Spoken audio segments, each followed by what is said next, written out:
to Marketing Demystified, the podcast that connects the dots for business leaders to drive revenue through effective marketing strategy. We chat with marketing experts on different topics that will help you ramp up your revenue. We stream live on LinkedIn, Twitter, and YouTube, and you can listen to us on your favorite podcast platforms. Marketing Demystified, the podcast, is presented to you by GrowGetter, your partner in growth marketing. And here's today's episode. Hello, everyone. Are you ready to be inspired, informed, and empowered with actionable tips to transform your marketing game? You're in the right place. Welcome to Marketing Demystified. I'm your host, Jenn Mancusi, CEO and co-founder of GrowGetter, your growth marketing partner. There is a winding road to revenue, as I'm sure everyone who's listening in today is familiar with. It can certainly be a trip, which makes it so important, so much more important to understand path to purchase for your products, your services, and for people that are coming into your funnel. To discuss this topic, I'm excited to be joined by Michael Nevski, Director of Global Insights at Visa. Welcome to the show, Michael. Thank you so much. I'm really excited and thrilled to be here today. Amazing. We were just chit-chatting backstage before the show, and I would love it if maybe you could share a little bit about your kind of transition from being on the traditional sort of marketing side of your career into consumer insights. How did that come about for you? Right. That's a very good question. Thank you. I also wonder myself, how did it happen? Um, Originally, I started my career in strategy and marketing, and I was inspired to go into the brand management. But after the graduate school, after MBA, getting my MBA, beginning of 2000s, and starting my career in advertising and handling regional accounts of national brands, I was always wondering about how people make those decisions they make. Also wondering about the insights, why people doing what they're doing. So, and as I started exploring more and more, the big transition or big aha moment happened to me when I worked for this heavy manufacturing company, Danaher, which produces lots of medical and dental and all kinds of equipment. And that's where I started getting into the training on how to conduct the voice of the customer in-depth interviews, on how to really learn and put together quantitative survey.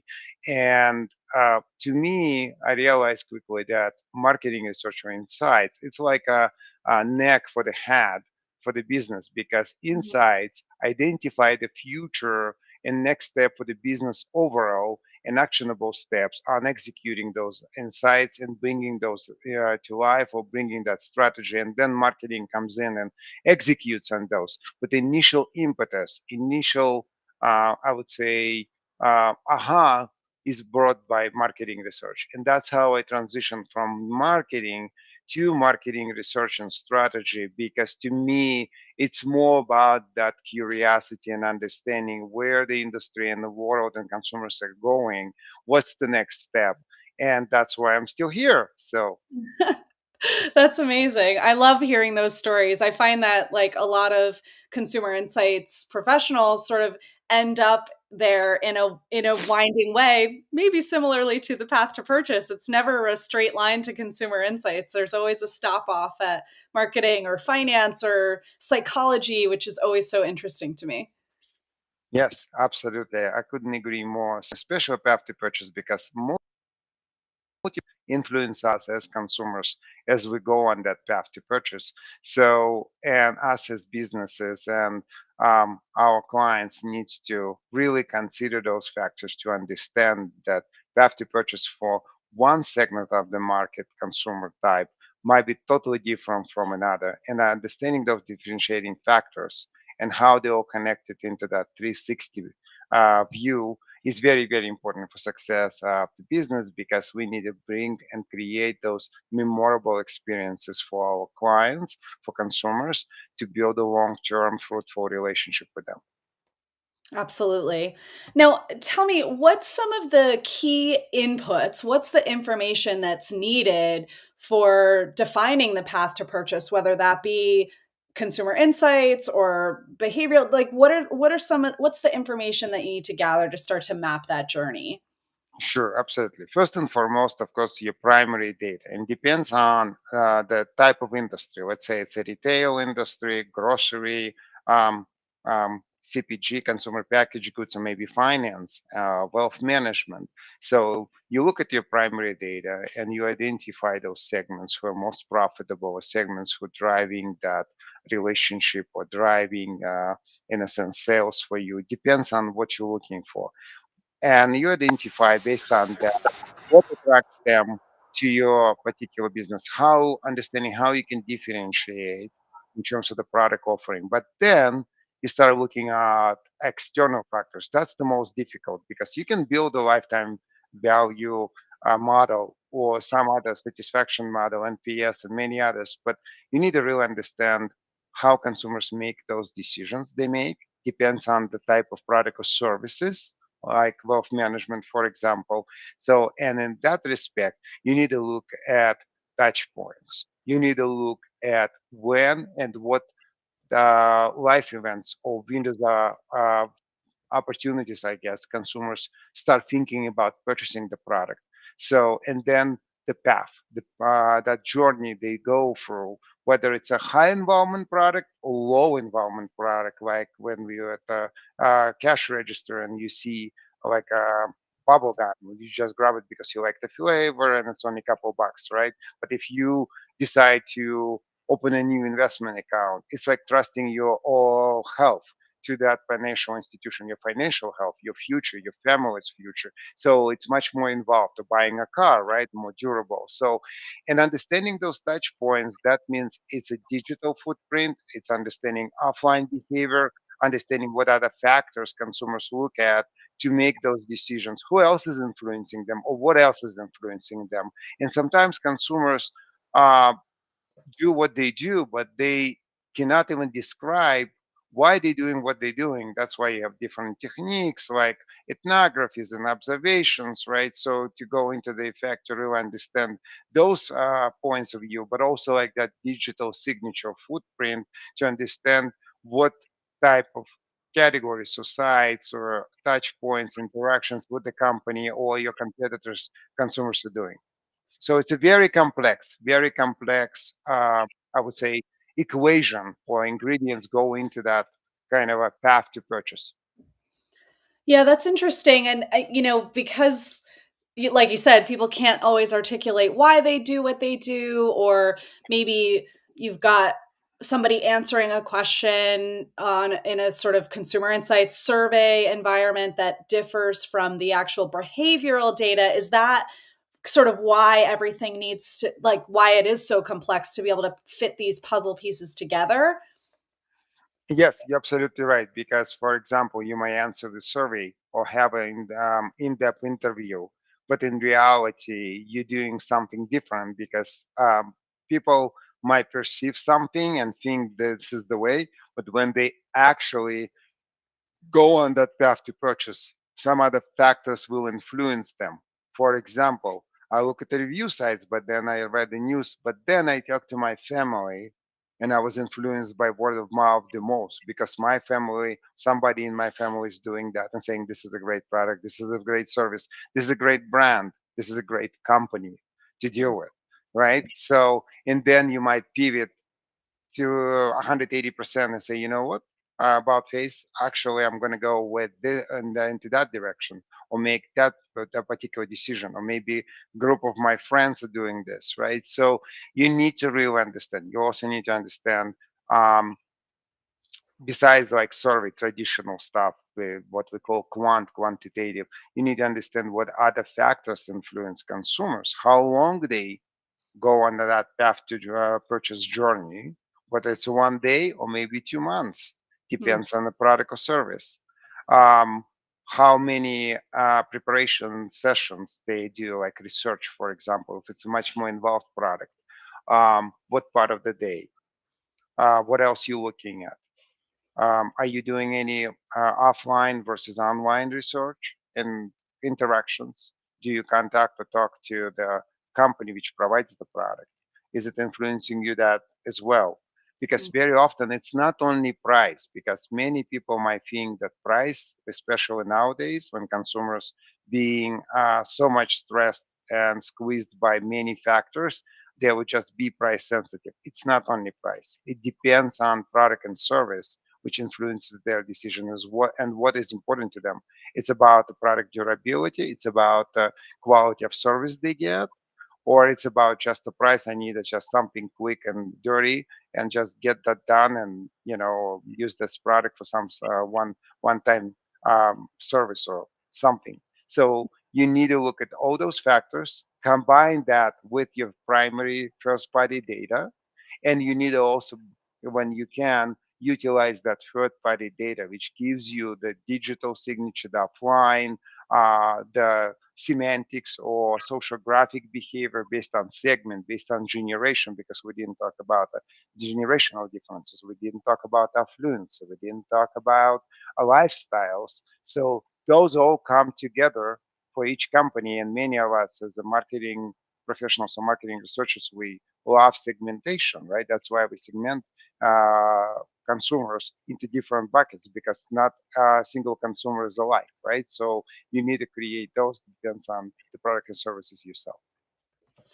And this is why the segmentation, as you say, is just so critical because there's so many overlapping buckets.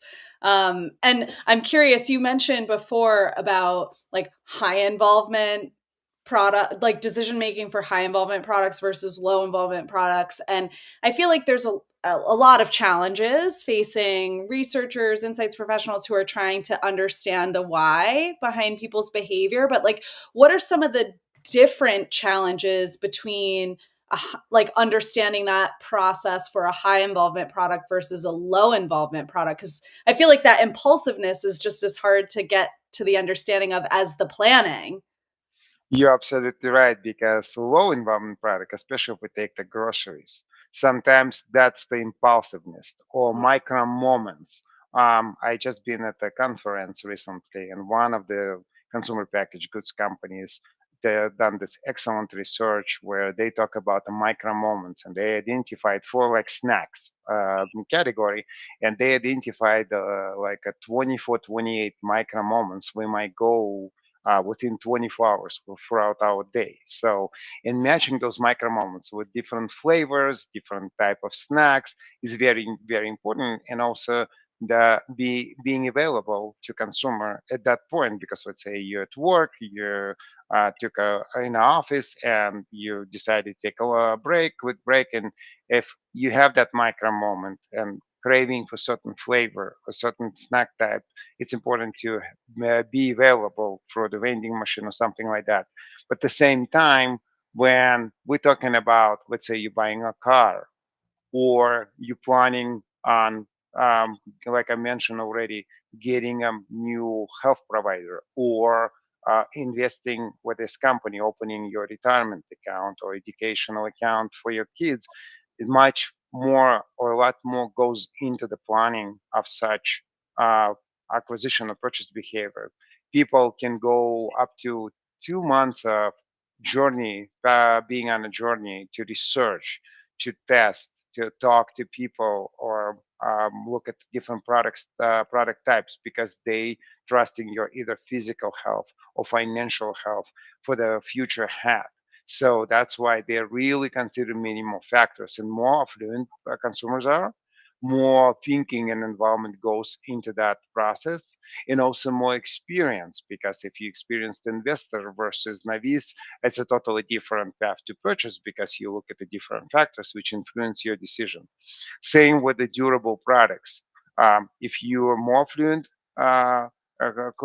consumer, and let's say you're deciding on the electric car versus the regular combustion engine car, totally different process type, because environmental impact is important to you, especially if you're younger generation, Gen Z or millennial affluent consumers versus X or a boomer, probably, right? Also, environment you're living in. Um, there is a misunderstanding or kind of new term, excuse me, consumerism, when consumers actually looking at businesses not only from the standpoint of view of just providing services and products, but also how and what these businesses as brands contribute to the overall good of the society. This Mhm. global phenomena of Gen Z being part of something good to contribute to that society is no longer just exclusively reserved to them. They actually were able to influence all generations, all existing generations. And we see more and more rise of that kind of confrontational consumerism where consumers expect businesses not to talking about the bottom line, but Mhm. talking about policies, not politics, talking about as a CEOs, what else we're doing for the good of the society and how we support local communities, for example. And where I'm leading, all of those factors might have a bigger or smaller or less of an influence for different types of consumers and generations and incomes when they make those decisions. So that's why for high involvement products, much more planning goes into the effect. Same time, one more thing to add to it, word of mouth very often Mhm. influence has the biggest impact on high involvement product because of course us as consumers, if we put on that hat right now, we have tendency to trust our families, our loved ones, people who are nearby us, right, versus just advertising messages and what we read, and that's important. Mhm. Yeah, absolutely. I think I have that experience just in my own life too of like, you know, my family telling me, "You need to do this, you need to do you gotta buy this car for, 2 years," whatever. I pay no attention to the advertising, but eventually I do whatever people convince me to do, You right? know, yes.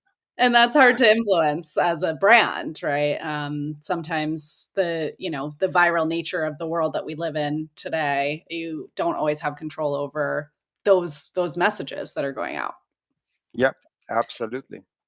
Um, so how can marketers better leverage those insights and that data to identify those triggers or micro moments or maybe macro moments also where people are making those decisions to actually influence their purchase decision? I think that's a very good question. I think strategically they need to focus on that partnership with insights professionals where they really bring the actionable insights to life. What I mean by that, not just conducting a research and partnering with your research professional and saying, okay, I want to know what Gen Z think about X, Y, and Z and how we can open more accounts or sell more units. It's about strategically based on this research how can we build those successful and fruitful relationship with our target audience, what else besides just the sale point or differentiation point it goes there. If it's a more service product, what about onboarding, new client onboarding experience, what is important within first 30 to 90 days for those clients once they open a service or the product from us? How can we follow up? And what goes into those ingredients? So when we conduct that research to track them, right? So to combine that equation. Also, it's more about a partnership in terms of having and relying on your marketing research professional as an expert or subject matter expert of your clients segments and expertise. So that means really understanding what is the best approach here, or how we're going to conduct this research, in other words, right? What kind of a technique we're going to apply, and how this research can fit into the bigger picture and strategy for the product or product line, for our brand. How can we support that? So I think those factors are very important. But also external factors when you work with research and when you bring those actionable, again I repeat, insights. So you need to look at environment, like I said. For example, right now we still are living in a heightened inflation environment, geopolitical events, uncertainty, although economy is doing well. If you look at the overall economy versus consumer sentiment is so, although more and more factors we see that economy is doing great because consumers still in this belief, right, in their perception of inflation versus actual prices. So is different. So consumers also have a tendency, for example, to perceive it is a little bit worse, the environment in terms of, for example, interest rates, right, and inflation, when in reality it could be lower. So they take much longer to adjust their behavior mechanism of spending and budgeting, right? So because they waiting out much longer versus when they go and adjust their behavior quickly when they see that prices are increases. So all those factors needs to be taken into the consideration when we look at planning of 1 year short term to like mid-term planning to 3 5 years and long term. So where are we going to be next and how we expect that and how can we improve or in create those memorable experiences and environment for our consumers. I keep repeating that because every touch point consumers go through when they interact with the brand is very important because that would either make it or break it kind of situation for consumers. Mhm. And research and marketing can bring that all together. And the last but not least, I'm giving you a very long answer on that, is continuing partnership. It's not like, okay, I partner with research and I've done this research and I know, and now I'm going to go and execute. Thank you, marketing researcher. No, it's a partnership where marketing research stays and needs to be integral part of the marketing and execution team to continue provide that kind of a guardrail, provide that expertise on that particular segment, research, or looking at the bigger picture, how it all fits in to be in more integral part of the execution team. So almost like a military word embedded into that team to continue to have that, not just the one-offs. Yeah. I think that partnership between, I mean, oftentimes consumer insights does sit within a marketing team in a lot of businesses anyways, but that partnership where you're working in line with each other on every step of the way is really important. There's a lot of conversation amongst, marketers who want to skip over research steps and consumer insights folks who are, kind of doing their own stuff, right? That partnership is just so important. And I love what you've kind of hammered home about, not focusing on driving the purchase or the, that desired outcome, but actually focusing on building relationship and adding value.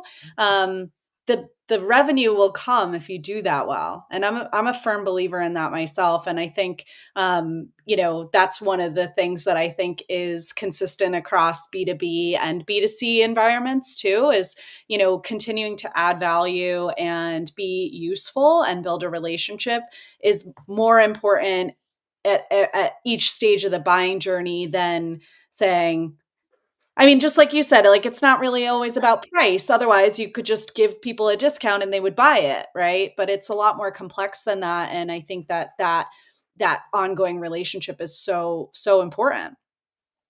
Yeah, you're absolutely right. To give you an example, like, and you probably know in a grocery aisle, what's so called switching behavior when you do the coupons or something like that, temporary price reduction from my previous life.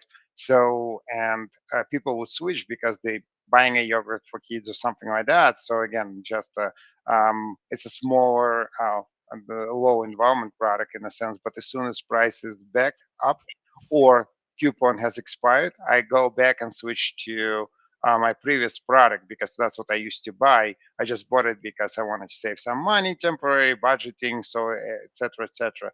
But at the same time, companies which doing that, they hoping that people would switch because of better ingredients, Mhm. because of better support or service or education on this new yogurt uh, they released, and that's where actually that kind of a building a relationship comes in, because I will switch temporary switch behavior, but then I go away and I leave your product or I leave your category, start buying from your category, I start buying from this retailer and go somewhere else because I've been offered better relationship, I would say. Mhm. So, and you need to look at that. It's not only price sensitivity. Yes, sometimes it does, especially with low involvement products, which you need just a hammer, for example, from Home Depot. So you just go and buy a hammer, so you don't care, kind of in the sense of the quality. I'm just simplifying that, but very often consumers are looking for those relationship. Consumers feeling and wanted to get support from those brands, especially going through tough times, especially right now. So it's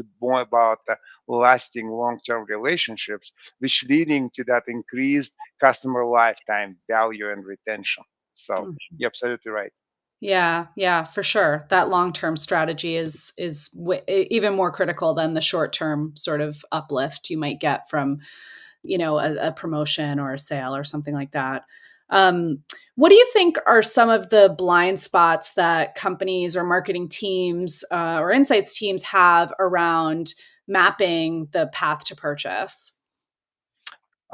Very good question as well. A couple things, maybe more. So the number one, people so much involved with their products or services, they think this is the superiorest one, and I've seen it in a corporate world many times when dedicated teams and leads who actually really been working on it for a long time, they so much in love with that they think this is it. We're gonna beat the market. We're gonna make all the consumers love us, when in reality, consumers are much more complex creatures, right, as humans. So they're looking at many more factors. And plus, they're looking at your competition, they're looking at other products and services. And they constantly being offered and bombarded by different offers. So that kind of um, status quo is somewhat dicey, right? So you need to be open and flexible, and not to really completely devote yourself just to believe that you're building the most superior product because I'm offering some features that's most important features for consumers. Consumer mindset changes constantly based on external environment, based on internal environment, based on life stages and needs and life events with their families. Number two, I would say when companies try to map that path to purchase, they're looking on it certain factors. Let's say we know our audiences, we develop custom segments, and that's what we go by.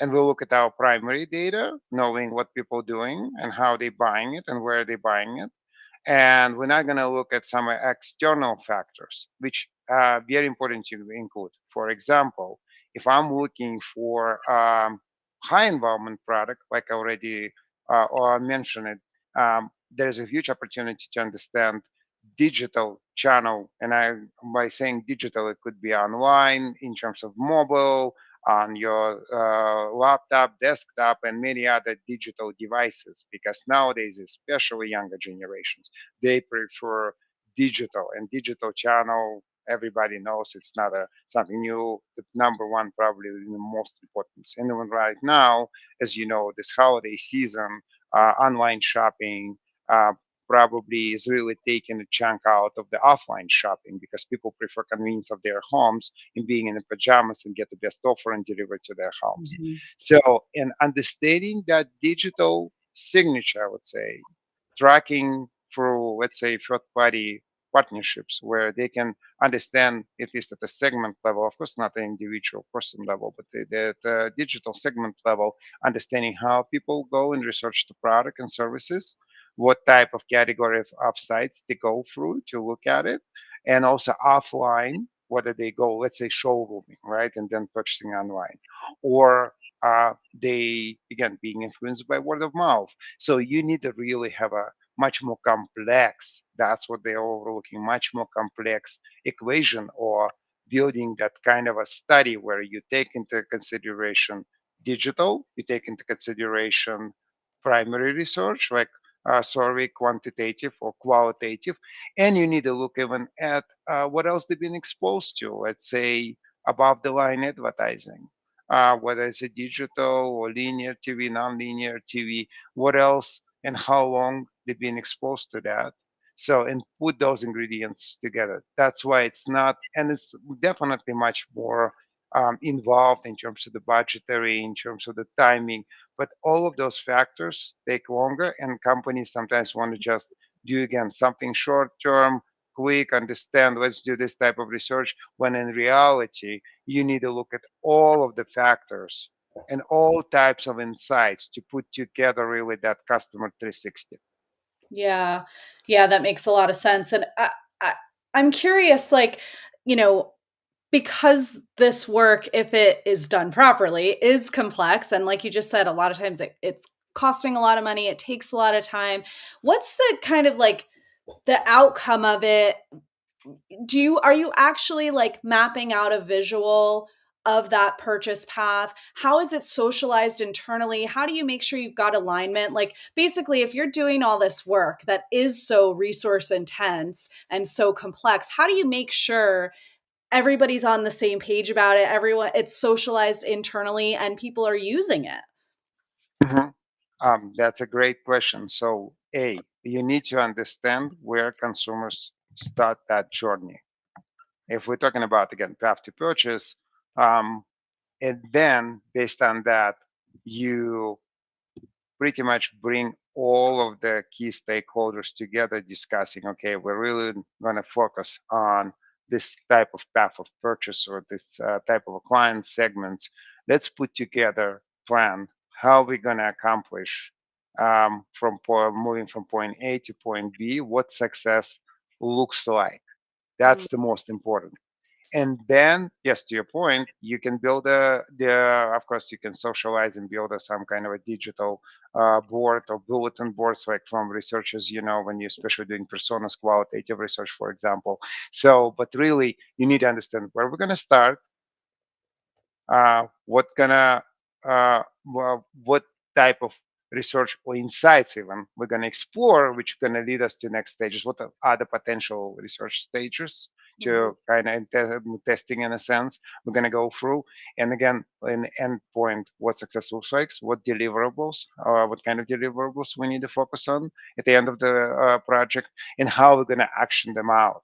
So as a result of that, do we have a budget, do we have a desire, do we have a potential from executive team, et cetera, to really execute on it? So and then you start building that plan, you present the use case, you present the potential options, because again, you're going to go with the open mind into this project, and you don't know what first stage would be, right? So in terms of the results, not like what stage itself, but the results, what kind of results and where they're going to lead you. So to give an example, in my experience, where I conceived that, it took me several months to really build that together, then bring the stakeholders together to really discuss the options for the project, and a length of about 5 to 6 months.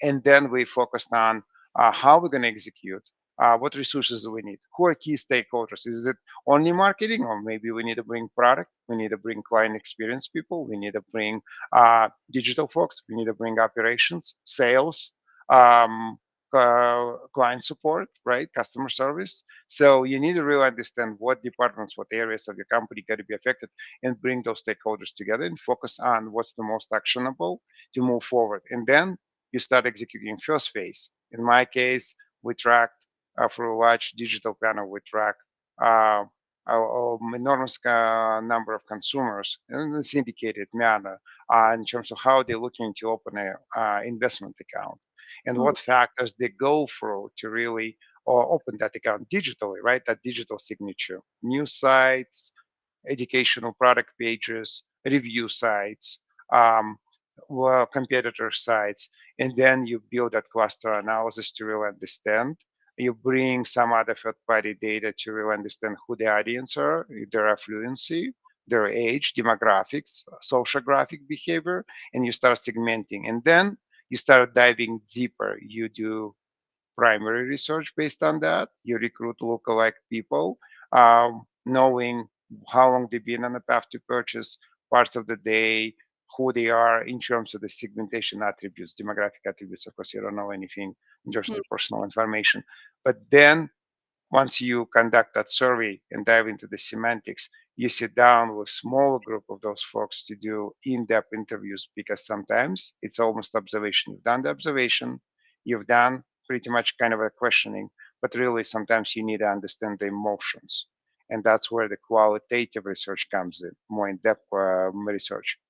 And you connect that to other external factors, let's say media exposure, digital, like a display, or non-linear or linear commercials. So, and tie that into your product and services acquisition, purchasing interaction with your company. So when on that path to purchase, consumers start contacting either companies or talking to somebody from those relevant companies about the products, etc. If there is any, maybe not.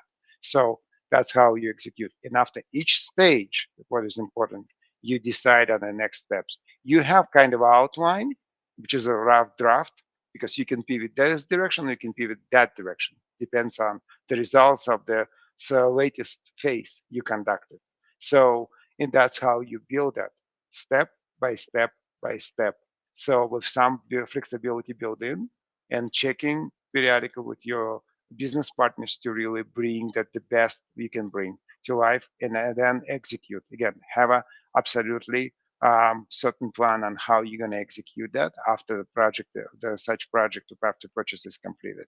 So Yeah, that's very involved, and it definitely outlines how critical it is to have that partnership with your stakeholders internally. If if you were talking to a researcher or a marketer who is struggling to get buy-in to do this kind of work, like what would you say to them? What would be some of the things that you would say, this is the benefit of doing this kind of work, this is the kind of decisions you can make and the results that you can have, and what are the risks to not doing it? yes, absolutely. Um, of course, number one, it's a volatile environment, right? So consumers completely bombarded by a volatility, which creates the dynamism.